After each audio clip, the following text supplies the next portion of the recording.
இப்போ வரைக்கும் வந்து அந்த 41 பேர் இறந்து போயிருக்காங்க.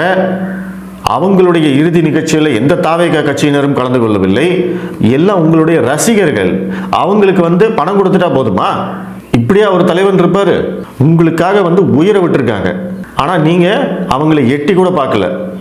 இதில் இன்னொரு கூத்து என்னன்னா, நேற்று பேட்டி கொடுத்த தாவேகா கட்சியுடைய வழக்கறிஞர் அவங்கெல்லாம் வந்தவங்கெல்லாம் வந்து எங்கள் கூட்டத்துக்கு தான் வந்தாங்கங்கிறதுக்கு என்னங்க ஆதாரம் இருக்குது அப்படின்னு கேட்குறாரு. அந்த இறந்து போனவர்களே கொச்சைப்படுத்துகிறாங்க. இத்தனைக்கும் அவங்க எல்லாத்தோட ஃபோட்டோஸு, அவங்க எதுக்காக வந்தாங்க, அவங்களுடைய ஃபேமிலி பேக்ரவுண்டு, அவங்களுடைய சொந்தக்காரங்க பேசுறது அத்தனையும் வீடியோ வெளியில் வந்தாச்சு. எல்லாருமே விஜய் ரசிகர்கள் தான், விஜயை பார்க்குறதுக்கு தான் வந்தாங்கன்னு கன்ஃபார்ம் ஆயாச்சு. ஆனாலும் இந்த வழக்கறிஞர் மனசாட்சியே இல்லாமல் பேசுகிறார். அந்த வழக்கறிஞர் மட்டும் இல்லை, ஆதவ அர்ஜுனா இதே விஷயத்தை கோர்ட்டில் தெரிவிச்சிருக்கார். இதில் சதி இருக்குது, அவங்க வந்தவங்கெல்லாம் வந்து இங்கே கூட்டத்தில் தான் இறந்தாங்க அப்படிங்கிறதுக்கு என்ன ஆதாரம்? இவங்க நைட்டோட நைட்டாக வந்து போஸ்ட்மார்ட்டம் பண்ணி வெளியில் பாடியை கொடுத்துருக்காங்க. உண்மையிலேயே வந்து அந்த கூட்டத்துக்கு வந்தவங்க தான் இறந்தாங்களா, இல்லை ஏற்கனவே மருத்துவமனையில் வந்து இறந்து கிடந்தவர்களே இந்த கணக்கில் சேர்த்துட்டாங்களா? இப்படியெல்லாம் மனசாட்சியே இல்லாமல் யாராலையாவது கேட்க முடியுமா?